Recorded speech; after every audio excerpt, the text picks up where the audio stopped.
Good morning, everyone, and thanks for coming to today's panel session early in the morning. My name is Mohsen, and I'm the co-founder of Kritik, and I also co-found another technology called Top Hat, which you may have heard of more than Kritik. And I come from an engineering background. I did my PhD in engineering in microrobotics, and then in the last 12 years of my life, I've been building technologies with educators, mostly in higher education and universities. And today we are here to talk about student-centered learning for success in the workforce, a topic which is very important. And we have two panelists here. Benny is the CEO and co-founder of Upright. They work with community colleges to develop workforce and prepare students at community colleges for the job. And then we also have Karine here. She is also the co-founder of Kritik with me. She has many degrees from France, from Canada, and from the States, multiple degrees, and she's going to explain. She's also a quality matter expert. She's done a lot of research in the field of education. And unfortunately, our third panelist, which was Dr. Christy Ford from D2L, she just couldn't make it last minute, and we have to continue this panel only with 3 hours. So hopefully we will get more details, and then there will be Q&A sessions. As I said, if you guys have any questions that you want to be asked, we will allocate about 10 minutes at the end for that. And that would be a great agenda. So the way that I like to start for you guys to actually understand a bit of from background, I'd like to ask each of you, maybe you can explain to the audience what got you here. You both are entrepreneur, especially on the education side. What did you learn in school and how you get to what you're doing here? Maybe you can start, Ben. Hello. Yeah, thank you, Mohsen. Great introduction. So, a bit of background on myself. I was the first person in my family to be born in America. Both my parents immigrated to the States in the 60s, and then growing up, they really didn't have much of a lay of the land in terms of their understanding of college and the university system in the States. So all I heard was go to college, become a lawyer, become a doctor. And I didn't want to do either of those things, so I chose a very liberal arts school to go to. There was practically no rules there. We didn't even have to take grades. And maybe that was me rebelling a little bit. And then I studied everything from like philosophy to political science, but then when I graduated and went into the workforce, I realized that those skills were immensely valuable to teach me how to think, but I couldn't really land my first role. So I worked as a receptionist at an ad agency where I actually fell in love with the UX and technology teams, and I kind of squeaky wheeled my way into an apprenticeship position where I created my own apprentice program at the agency and asked them if they could teach me UX. And so I did over 3 months. And then about 4 months later, I became actually landed my first UX role.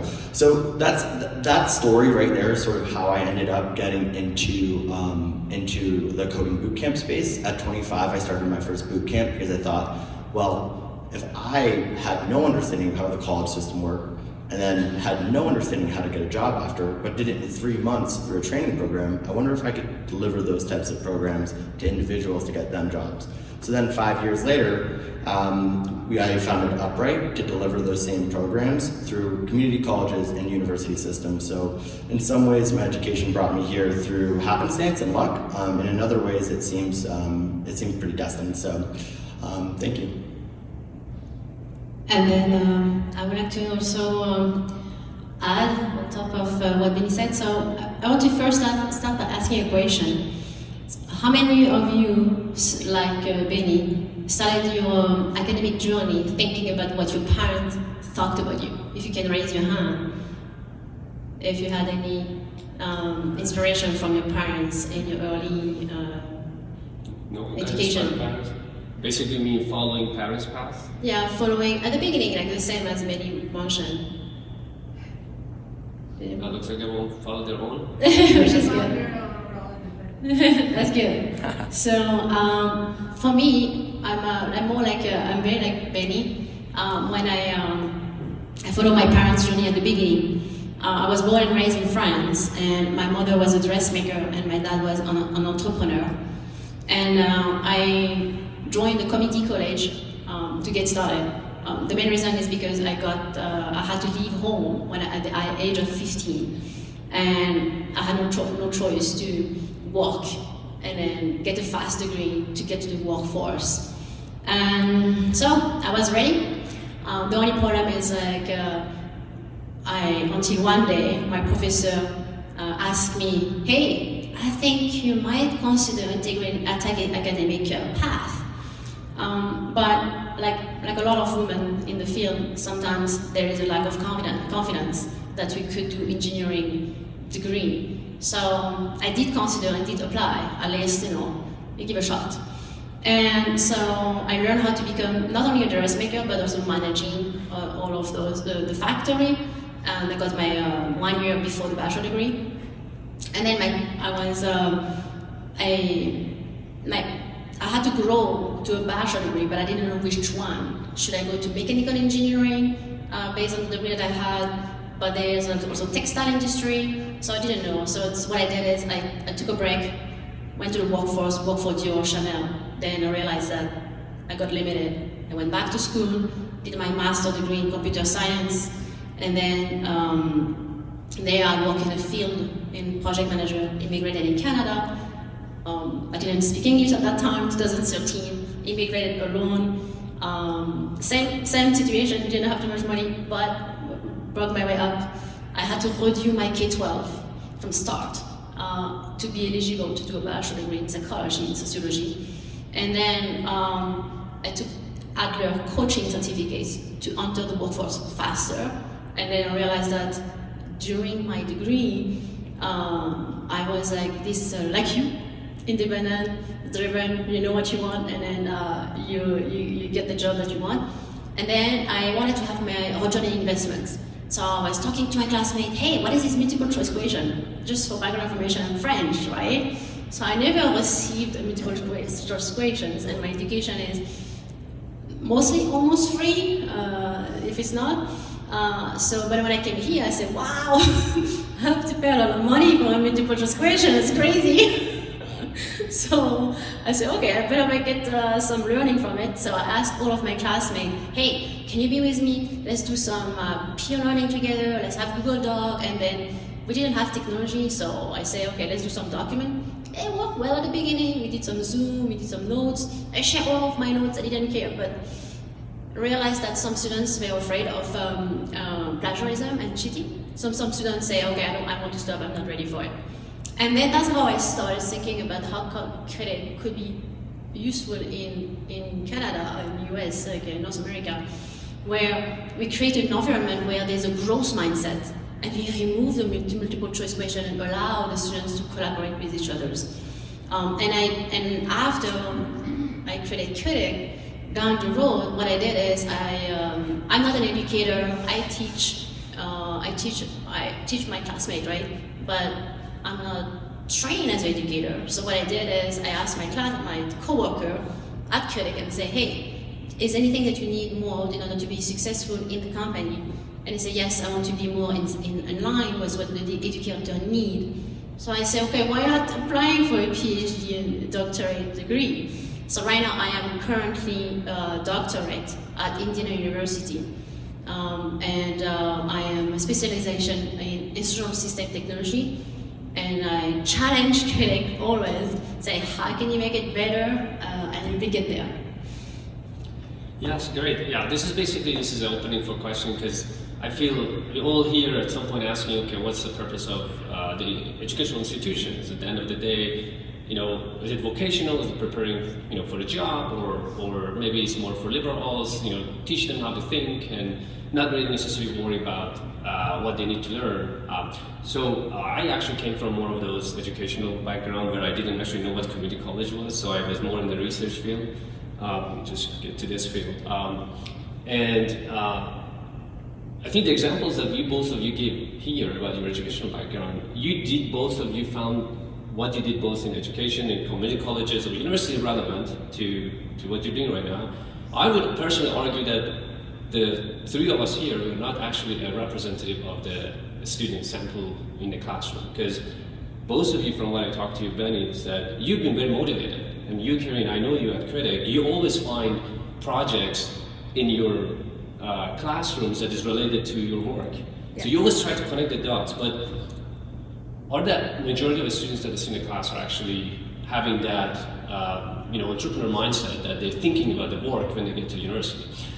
So now I'm going to get to this. I don't know how many of you guys, it looks like some of you come from community colleges here. How many coming from community colleges? Is there anyone from community colleges? Okay, 1, 2, okay, a couple of community colleges. It looks like the rest are university. I didn't know the background of this institution myself. I started doing research, and then I found this California Master Plan for Higher Education, and we talked about it over at dinner last night. So for those of you who don't know, maybe it's good to provide that context. In 1960, California has set this plan, which is the basic establishment of what it is, the foundation of the institutions, which is community colleges, which is at the stage which is completely vocational, short term. Students go, on a ramp to get the job, and then if they want, they can transit to the 4-year university. Then we have on the other tiers, which is tier 1 universities, research 1, which is they just have PhD degrees, master programs, and they're liberal arts. They have more selectivity, choice and selection. And then they created this middle way, which is called, state universities, which I didn't know for a while. What's the difference between state universities and university systems? Until recently, I learned that they were designed to be somewhere between community colleges and the tier 1 university, so that the students that they want to, learn a little bit of those skills, they go to these schools, but not necessarily, be limited. They can still learn a little bit of liberal arts, be a little selective, so somewhere at the middle. So the purpose, that was how it started, that it was very clear. Community colleges, you go and get a job. Tier 1 university, doing research, thinking, learning how to think. And then there's this middle ground. Now, my question actually to you both, and then I would be curious if anyone at the end has any insight on this, is that do you think that over the last 60 years, things have started to change, and universities or colleges' mandates or purposes has changed or shifted? And if that's shifted, how it's shifted? I know that you have more experience with community colleges. In this case, I start with Karen, because you work with professors mostly at universities. Yes, so there is definitely a trend in vocational education and academic vocation that now is starting to merge in some aspect of it. And the main reason is because we all want, even though we come from different institutions, we all want the success of our students post-graduation. And in order to achieve that, it needs to be aligned with the needs of the workforce in the labor market, which is actually now happening. So I'm going to share 4 different new learning pathways about how students learn in modern societies compared to what it used to be. So the first one is called the Tamagotchi model. So I'm going to use a metaphor of game to make it fun for today. So, have you played this Tamagotchi game? Yes or no? Yeah, nice! that's good, super. A few of you. So, Tamagotchi model, for those who do not know, is a virtual animal in a small box, and then you just need to feed them by clicking a button, and then make sure you take care of them as well, cuddling and stuff like that, and then until the little animal die. And then basically this is just a metaphor to explain to you that the Tamagotchi model of learning, it's a long program where the students learn general skills, such as having a bachelor degree and having a master degree, and then you get the job. And as you have seen what I explained earlier, I didn't get that one. I did different things. But there is some students, which is, for example, medical school, they spend 10 years to learn, they know they will go in medical schools and they will get a job there. So they are ready for the long journey.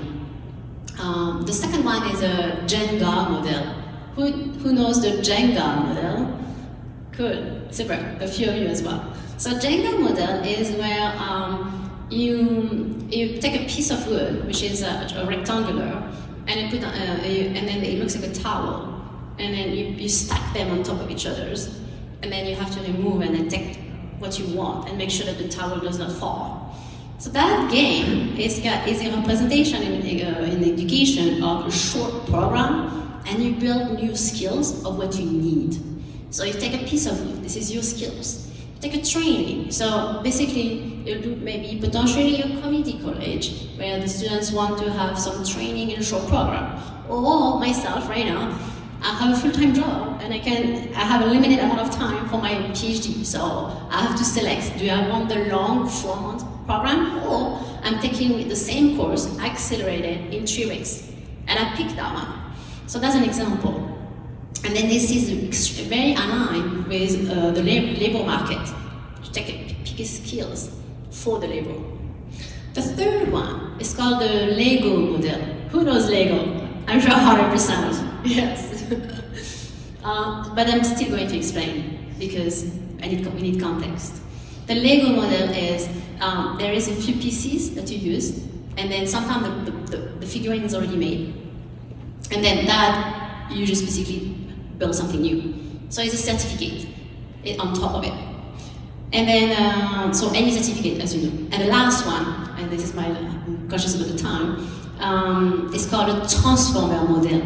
Transformer model is a new game that the new generation of kids has now, where you build figurines, and then you can transform and make it like a new superhero journey of transformator.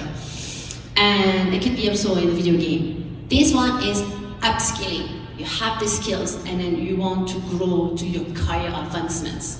Because sometimes when you take a certificate, it could be to change a career. And that's that's a very elaborate looking at it academically, but I'm curious to see on the community colleges, how do you see it? Yeah, so sometimes I think about this question a lot because we actually work with universities and community colleges. And that there's definitely a difference. And sometimes I like to think about where the funding started and kind of how that evolved into where we are today, right? Like if you look at federal funding, I mean most of it goes towards credit programs, degree programs. That's how you get federal funding and financial aid. And so for that reason, community colleges, even though they started off vocational, they kind of have to balance two sides of two identities essentially, right? On the one end, they have their transfer institution, right? So for up until probably I would say the pandemic, a lot of community colleges were funded, they were recognized, and they were celebrated for their ability to transfer students into 4-year programs, which is great because getting a college education, there's nothing bad to say about that. But on the other end, they also have another side of the house, and that's the workforce side, right? That's a non-credit space. That's where people are signing up for classes that are more vocational, and generally we don't see a lot of funding going to it, or at least we didn't for a long time. So a lot of the funding for the non-credit space comes in the form of grants.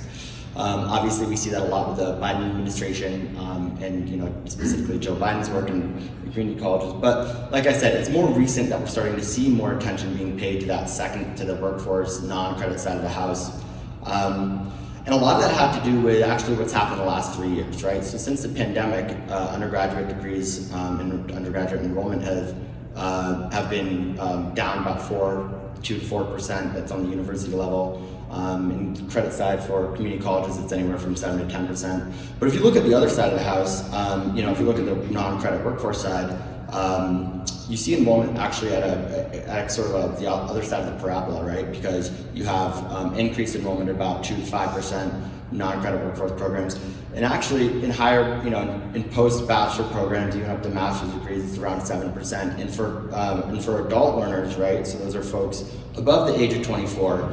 You're seeing anywhere 5% above in increase in enrollment. So now where colleges are starting to focus, and specifically community colleges, is they're looking at how do we make up the lost enrollment in areas that we haven't paid attention to for a long time. And so those areas for what we see in the community college space are specifically in the non-credit side. And I'll just make this short and sweet, but one of the things that's really important to us about that specific space is that it's very flexible. You're able to put together programs that meet workforce needs and re-establish or reconfigure them every year, 2 years, 3 years, which is what you need to do right now because technology is evolving so quickly, right? And so when you're writing curriculum and you put that to place for 4 years, whether it's computer science, engineering, sales, design, the technologies that we use to drive those outcomes change every year, every 2 years. The demand changes. And so the non-credit side of the house has a little bit more flexibility there.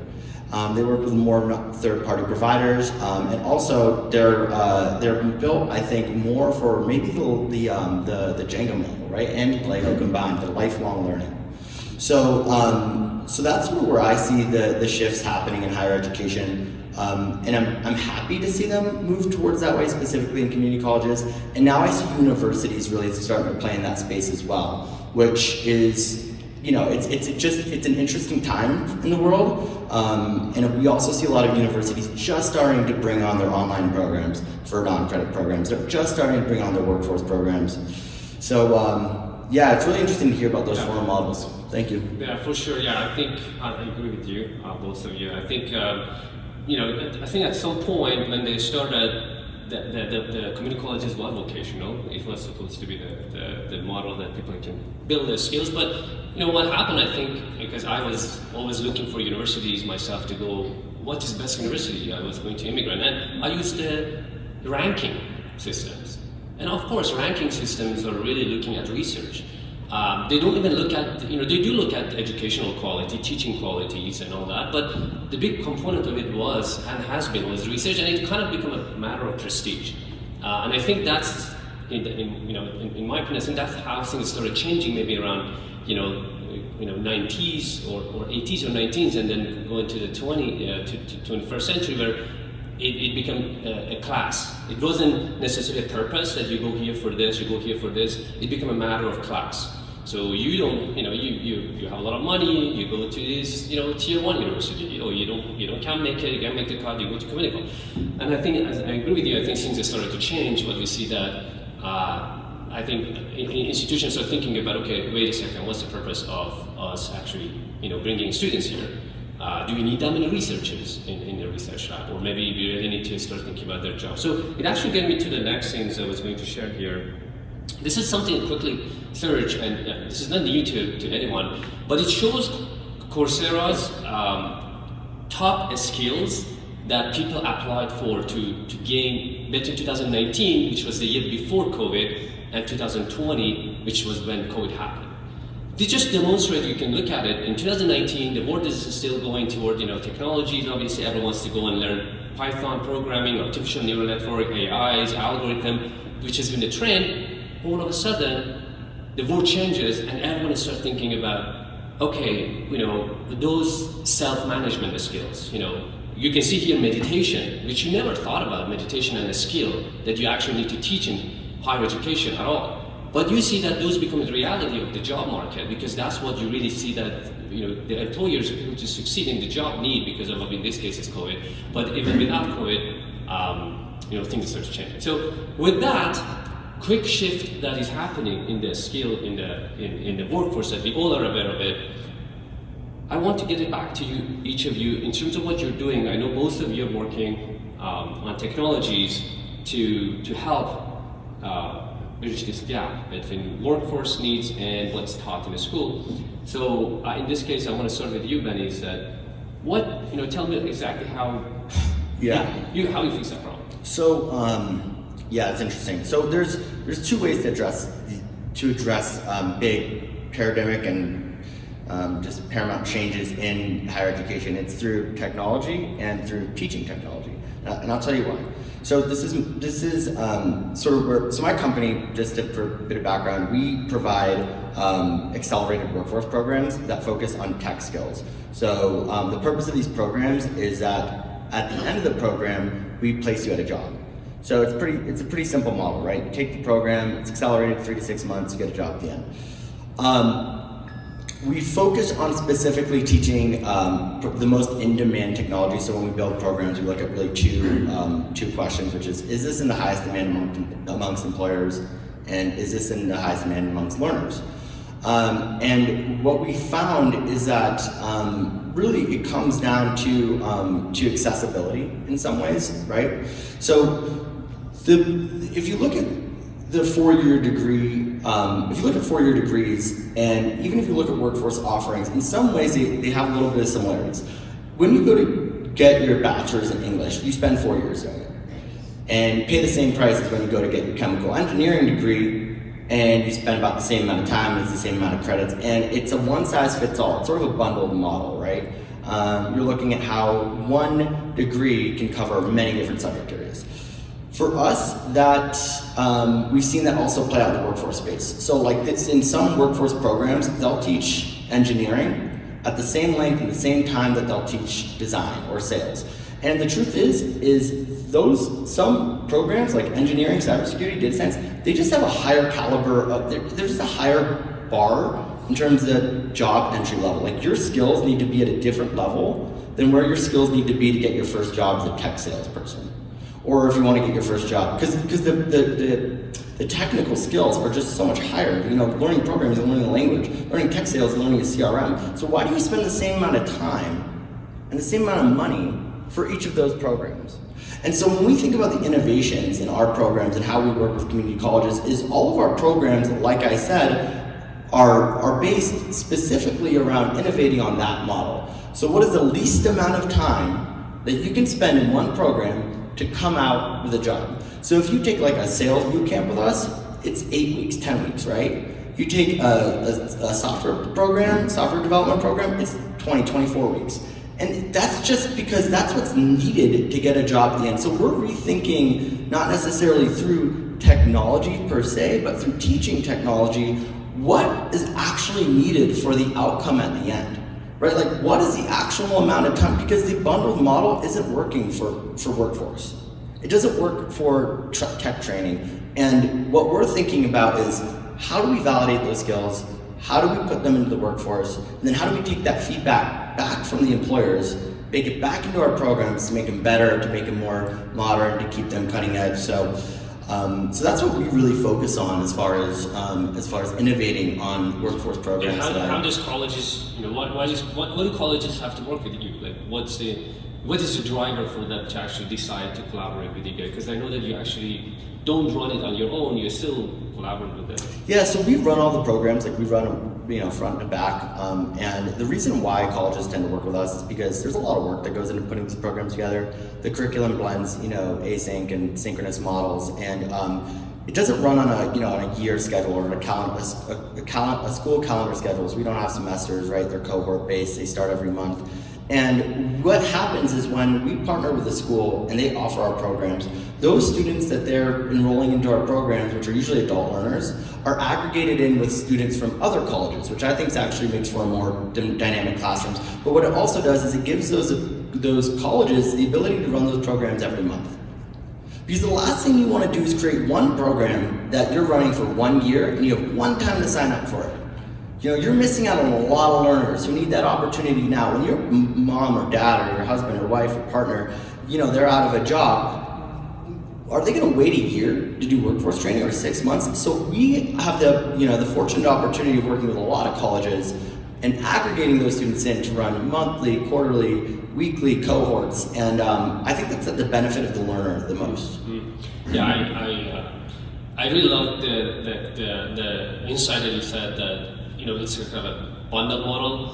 Like if you think about it, if you were to just have a blank slate now and redesign at any education institution, you would think that yes, like sales skills probably takes different time than learning Python language or learning psychology or learning, but yeah, that model is still in place, and and then one of the other things that I've learned is that the tuition fee has been increasing for students, especially in tier 1 universities. But actually, 1/3 of those tuition is going to the instruction and the teaching. Most of it is again going to the research. So students pay tuition fee in order for them to actually go and learn. But the reality is that the money is not going where it's supposed to, which is around actually preparing for a job. But I think it's good to see that new technologies are fixing it. So back to you, Kirin, on I guess what you're doing, we're working together. I know that you have been very keen on, bringing application into the education, and that's been always your research, and that's what you've been doing.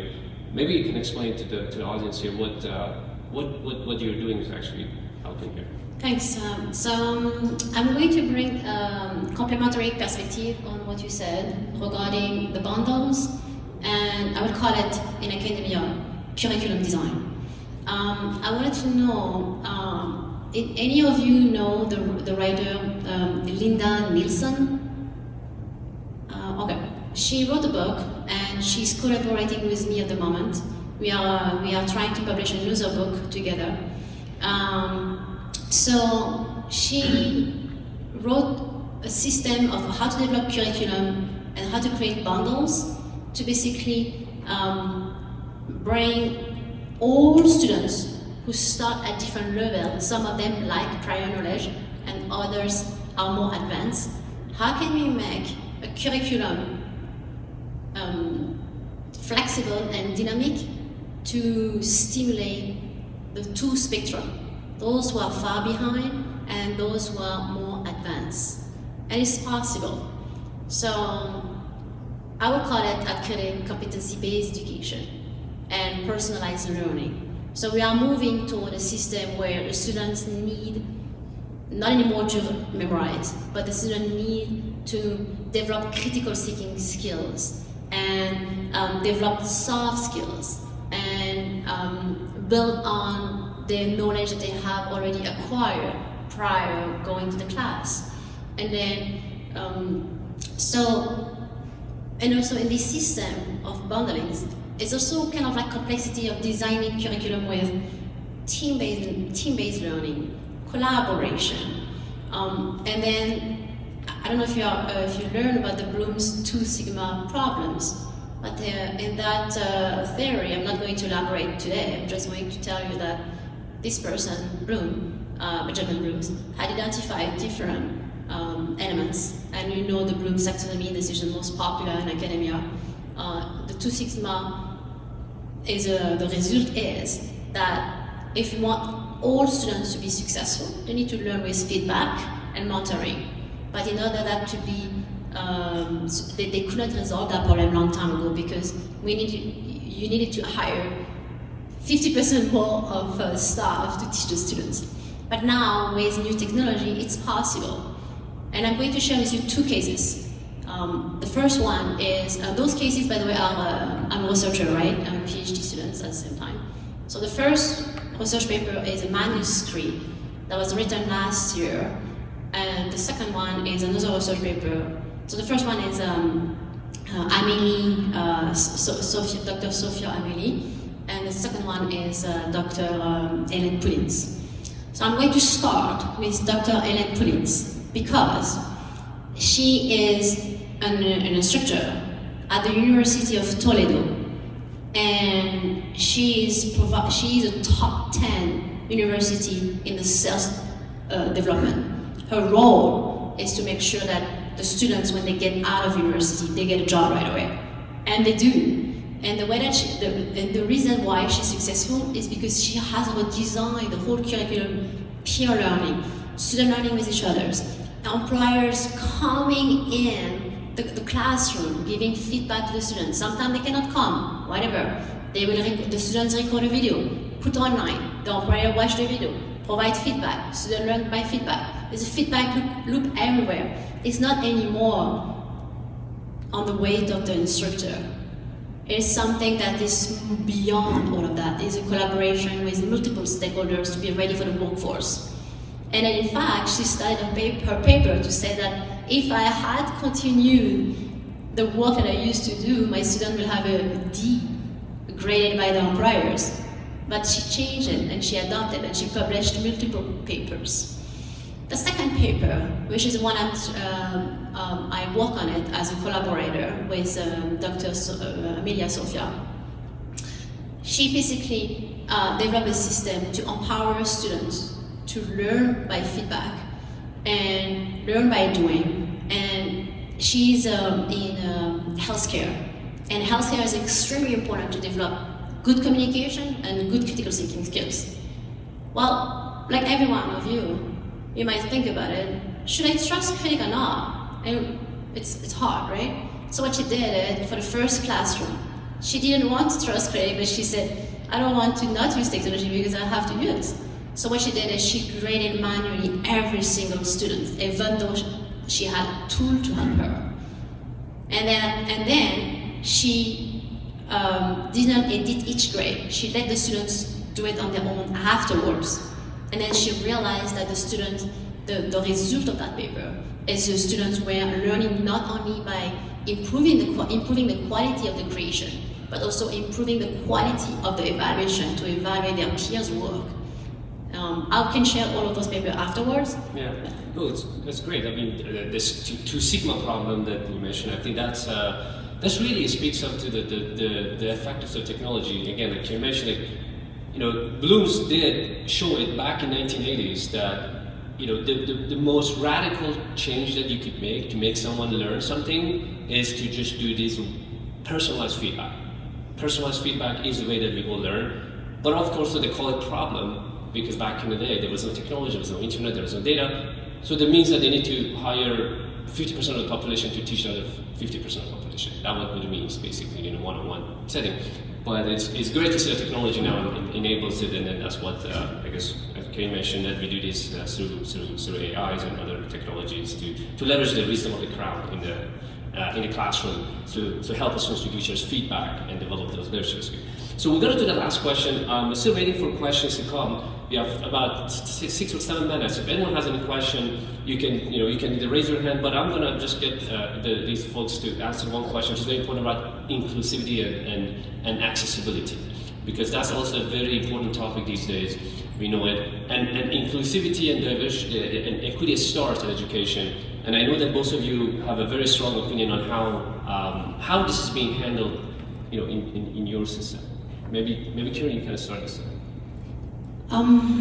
Yeah, so... Try to make it in 3 minutes. Okay, I'll try to go faster then because we're out of time. I'm going to call it IDEA. I, inclusion, D, diversity, E, equity, A, accessibility. This is what we are trying to aim now, institution as well as Kritik. And I'm going to share 2 case studies again, so it's going to be very hard to fit in there, but the first, before I share the case study, sorry, I don't want to rush because of time. I want to give context. There is a phenomenon in education, we call it the horror part of the teacher. And then what it means is every teacher has their own biases, their own prejudices, and then when they grade a paper, they could be influenced and subconscious in their way of grading based on who they know. And then the second thing is when they grade a mass amount of paper, the first paper will be maybe very well graded, but by the end of the last paper, like, is this like grading burden? Like, is a reality of a lot of teachers. So Kritik is removing that, and also if the student is not happy, what he will do? He will say, hey, he will blame the professor, say, give me more, I want to bear, and then the relationship is bearing, like negative.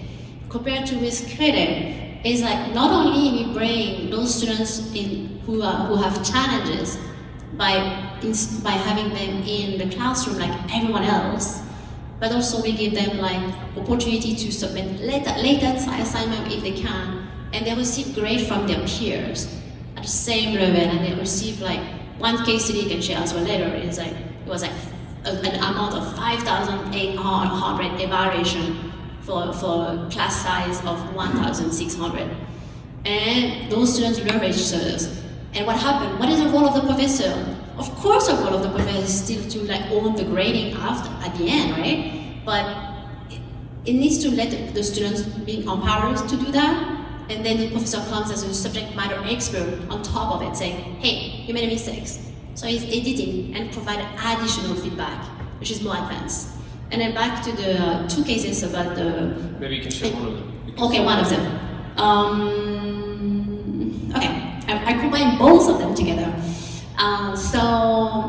Valerie from Virginia Tech and David Wong from Waterloo University, she is leading an analytical chemistry course. He is leading teaching engineering courses. Both of them, the result of the paper is women started these high courses with a lack of confidence that they can make it. Valerie found that the confidence level of the woman had increased, and then were able to become successful. And then David Wong found that the women could take leadership position because their comment given to their male peers anonymously online were superior. Which is a great thing. Is awesome, because they would just look at their peers' work and that they see that the peers make the same mistake as they made because they don't know otherwise. That they think that they're the only one that they don't make. They don't understand, the math and those complex. And then they look at the peers' anonymous work to grade them, and then they detect it. So, and what about you, Ben, in your work? Yeah, so I think that's so interesting. I mean, what you guys do, because it's so important to think about like removing bias from the education process. It's hard to do. On our end, we see inclusivity as a little bit different in terms of the goals we're trying to address. We see it more as accessibility.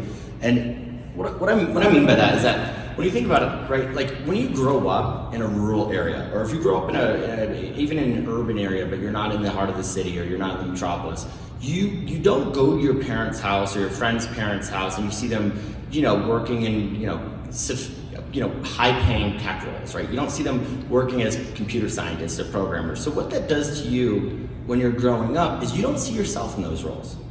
And that's something interesting that I see in the psychology of a lot of our students is there's a ton of imposter syndrome, right? And it often happens in families and from students that are lower income or generally in demographic diversity as well. Like it's just it's almost like if you don't bring it, they won't come. And that's sort of how I see technology sophisticated workforce solutions today. It's like, think about, when what you're told when you grow up. You're like, okay, I need to go to the city to get a good job. I need to go to an urban area to advance my career. And the reason we think about those things is because obviously industry has been in primarily urban areas, but also because that's where a lot of the sophisticated training happens, right? Like if you think about like corporate training, when you think about like, institutional training, when you think about like even right now boot camp models, for a long time they never existed in these in these secondary, tertiary markets. And what we do by bringing these really sophisticated workforce models to community colleges that serve lower income demographics, that serve diverse demographics, what happens is we see a lot of those folks coming in and saying, hey, our local institution is offering an opportunity for me with no higher education background to go in and come out with a tech job.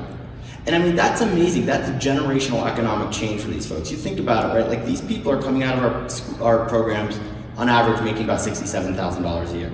That's in their first job. Their first job, let's not even pay attention to the salary. It's their second job that matters. Once they get a raise, or once they go on and move into their next employer, they're looking at somewhere between $100,000 and $120,000 a year. And where I'm from, New York City, that doesn't stretch you very far. But in a lot of other places, it does.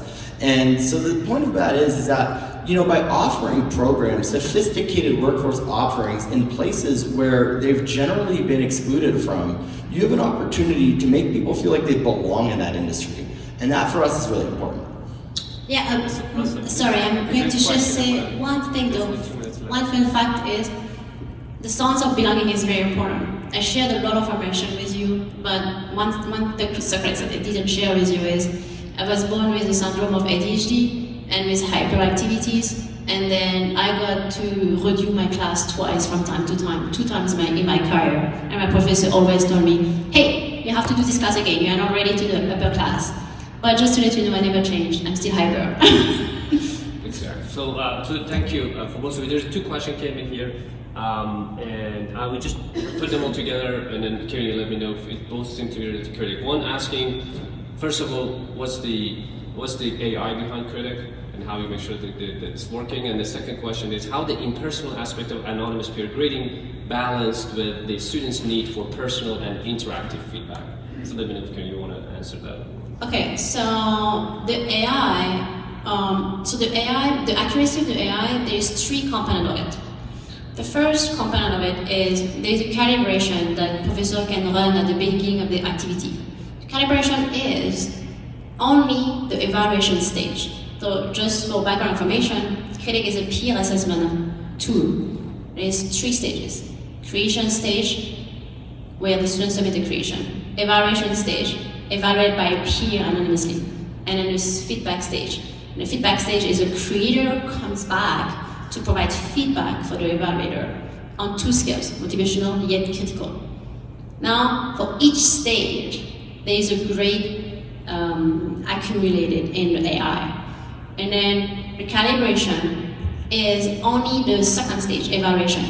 The professor run that activity. Just make sure, because we're just right at the time, if you could just wrap this up in a minute, I don't want to... The professor ran this activity, and basically that gives kind of a score of critical thinking skills. So basically, if I am students able to rate the same score of my professor, at 6 star or a 6, we have a gamification system.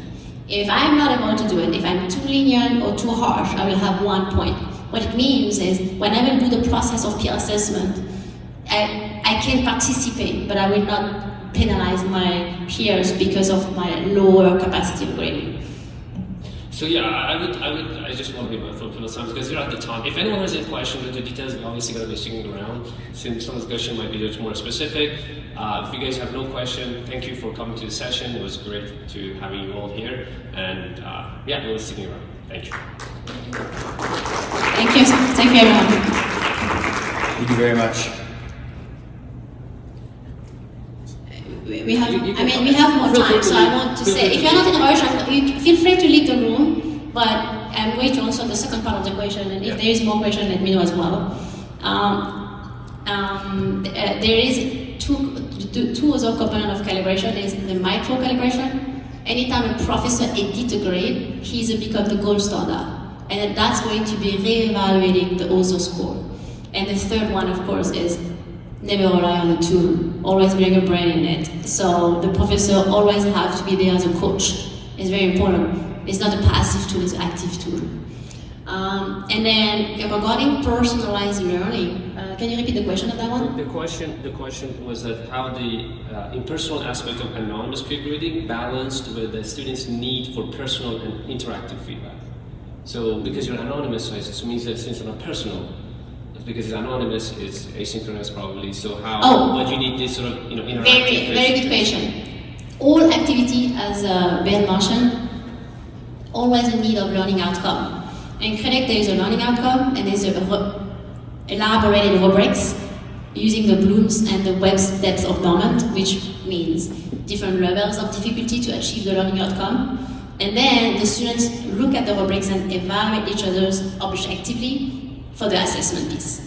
And we do also have it non-anonymous, just so you know. Like anonymity is important for peer assessment for most courses. We have seen for business courses, for example, they want students to actually have the gut to stand, to tell their peers about, hey, here's my feedback, not being afraid, because it's important. So we actually have that feature that it doesn't necessarily have to be anonymous, but for most part, we've seen that professors using it anonymous. But both options are available if you want the students to still have that interpersonal experience, especially in group setting. What we see is that people work in a group as a team. One of the challenges is team-based learning is that usually there's all slackers that they don't do the work, and the one person who does the work can get the work done. So it really is hard to implement peer, team-based learning in a group setting. With Kritik, then they will start, peer evaluating each other. So of course they need to know each other's, but they evaluate each other's accountability. There's a set of rubrics that it really enables professors to run these kind of team-based learning at a larger scale as well. Yeah, so I actually have one question for Corinne. So yesterday over dinner, I heard something really interesting about Kritik, and I was like, hey, this platform's amazing, but what's the accuracy? Like, how do we know that the peer-to-peer assessment is A, fair, but B, in line with what your instructor, your professor would give you? And Corinne, again, I'd love for you to answer that question. I thought that was fascinating. Yeah. So basically, that's go back to the paper of Amelia Sofia. In 100% score doesn't mean giving A+. In Kritik, having 100% means you are fair. So if you evaluate your peers being, hey, this is in that rubrics, because you don't evaluate the peer as a person, you evaluate the work. This work falls into these rubrics here, and they determine. And then if the student is too harsh or too lenient, then it's going to affect negatively their grade. As I said, the students have different grading power. Okay, we call it grading power. So let's say 3 of us evaluating 1%. 1% knows what they're talking about, the other 2 don't. Even those 3 give feedback and grade, but the person who does know, they have a higher grading power because we have, as I said, we have algorithm behind the scene, professors calibrate the students, professors interfere, and over time the system knows who, even though everyone does peer assessment, the grades are actually calculated by the students who actually are TA stuff. So the students have different influence. I wanted to share one fun fact. It was a student who reached out to me on the live chat in Kritik, and he said, hey, I don't want to be a bad cop, but my classmate didn't do a good job there. And I said, okay, so why don't you dispute to the professor? And he said, well, I don't want to be negatively perceived. I said, no, it is good, because this is what the platform is about. And the students had a hard time sometimes, and would say, why should I do that? So there is a system inside where, in the peer evaluation, that the students need to take action, say, hey, professor, I call you out. Could you revisit this grading? I feel it could be fairer. Because they know that they have a good judgment. They know that they should receive something better or lower, but I think they will just mostly claim the one that. It's a very interesting phenomenon. Students we have a function for dispute. The students can dispute their grade and then ask professors to come and check. And students actually are less likely to dispute grades given by peers than they are to dispute the peers given by professor. The reason is because they think that they don't know what the work of other peers. So they think that they're the master in the class. They don't know what the peers have done. When they do peer assessment, they sort of think, oh, okay, there are others that they did better than me, and now, okay, I really deserve this grade. So there's that kind of change in the power dynamic that it's very important for peer assessment. Thank you so much, and then it was very lovely having you over, and then hope to have a conversation in depth. You know where to find us. Thank you. We are in the Sutter Alley, have a booth if you guys want to stop by. Be here all night. No, I'm just kidding.